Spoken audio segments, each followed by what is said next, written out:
What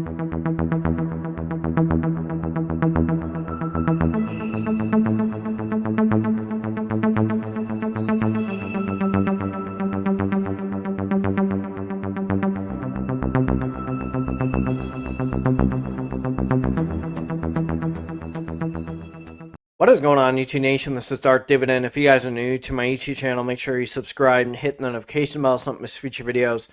So, of course, every day the stock market opens, the opening week or the opening bell of the week.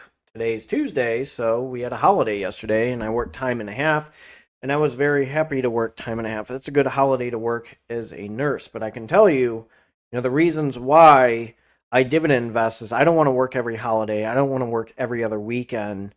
I don't want to work my tail off and then try to retire at 65 and just say, oh, that's great. Maybe I might have to do 66 or 67. I don't want to do that. So I want my dividend stocks to be a retirement pension in the long term. And buying these type of dividend stocks, one I'm really happy about. I'm going to review them first. And I'm going to kind of reflect on my buy, and then I'm going to show you the rest of my buys. But this one is a high yield real estate investment trust that I really like. It has done very well, and I changed my distribution to these guys. And I threw about $400, I think it was around $400 today in them. So if you're new to this YouTube channel, make sure you subscribe and hit the notification bell so you don't miss future videos. Smash that like button. Let's check these dividend stocks out right now. So I went big with my M1 Finance dividend portfolio, as always, the first day of the week when the stock market opens. Right now, my current value, I'll just say 72,000. I don't want to go with all the numbers. I'll just round it to 72,000.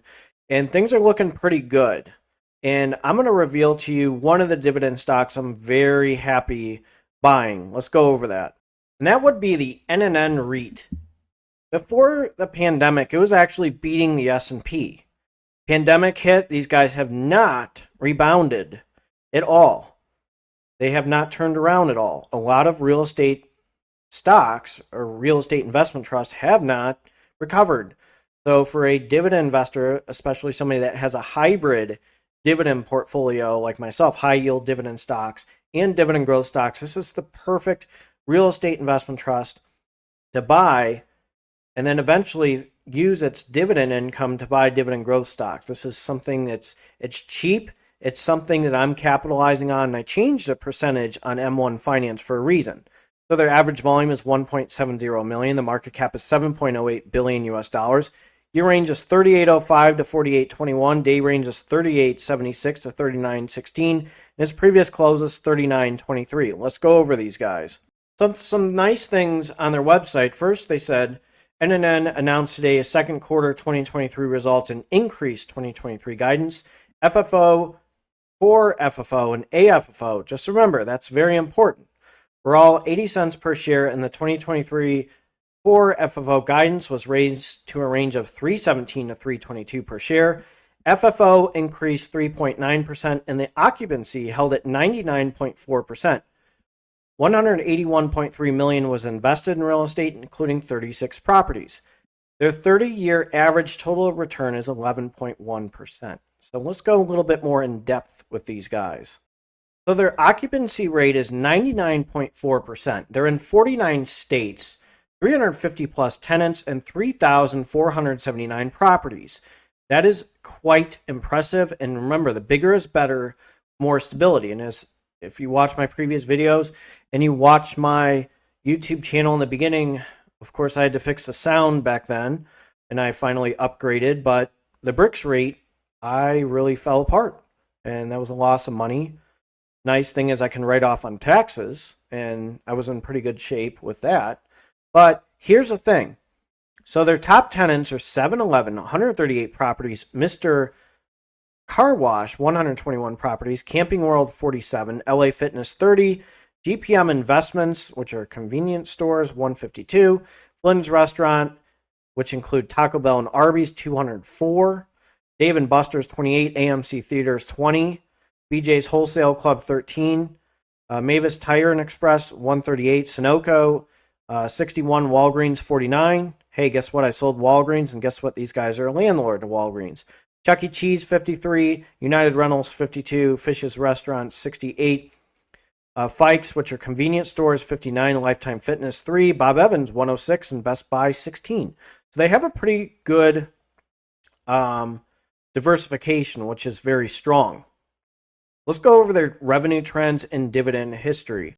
And I found this article really good by Brent Nitre, CFA, who made a post on Motley Fool. I'm going to reflect on this real quick. Here's how NNN REIT's dividend appears to be stable. NNN REIT has 3,479 properties with 35.5 million square feet of gross leasable area as of June 30th, 2023. The company operates in 48 states. The biggest tenant categories includes restaurants, convenience stores, and auto services.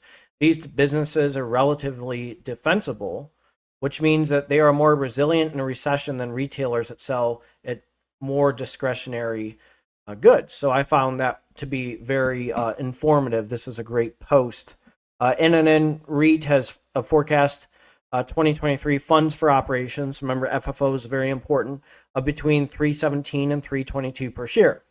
REITs generally prefer the quote earnings and funds from operations in addition to reporting net income as required under generally accepted accounting principles, GAAP. This is because depreciation and amortization is a huge expense for real estate companies. Though it isn't a cash charge, this means that net income tends to understate the cash flow generating capacity of a REIT.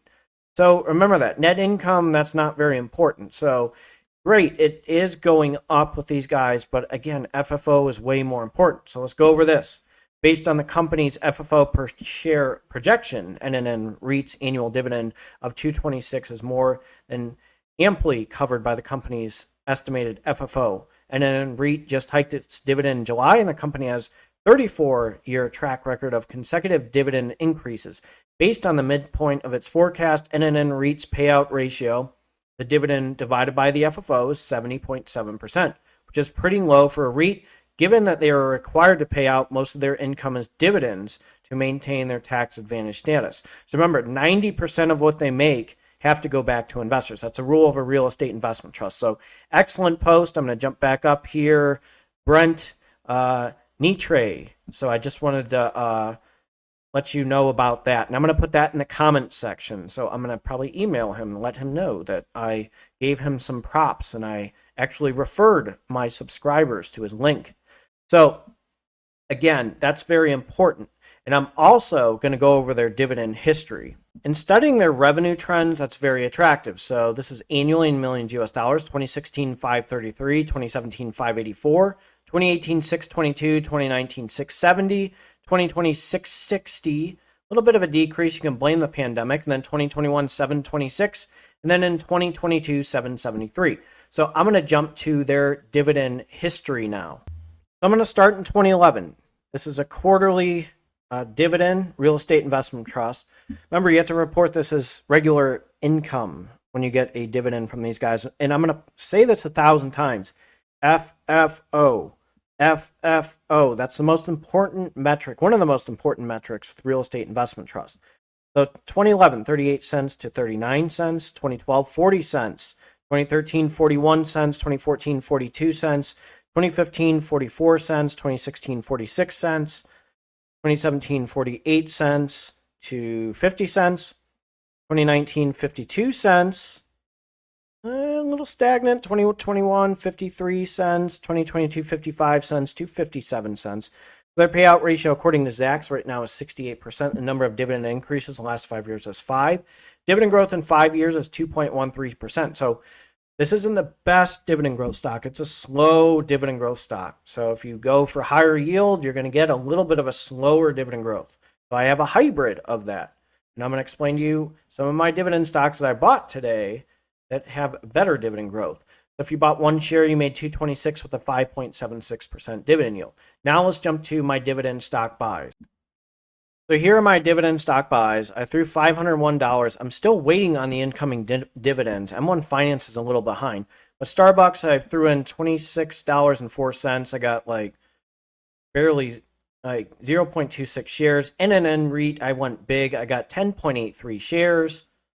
That was really good. I got a little bit of Kroger, almost 1 share, 0.78 shares. Target, I got 0.01 shares. In Medifast, I got 14.91, 0.17 shares. I looked at that, I'm like, whoa, man, these guys went down. I had to like pause. I'm like, good. I'm just glad that M1 Finance got me some Medifast shares because they have been taking a hit and I'm capitalizing.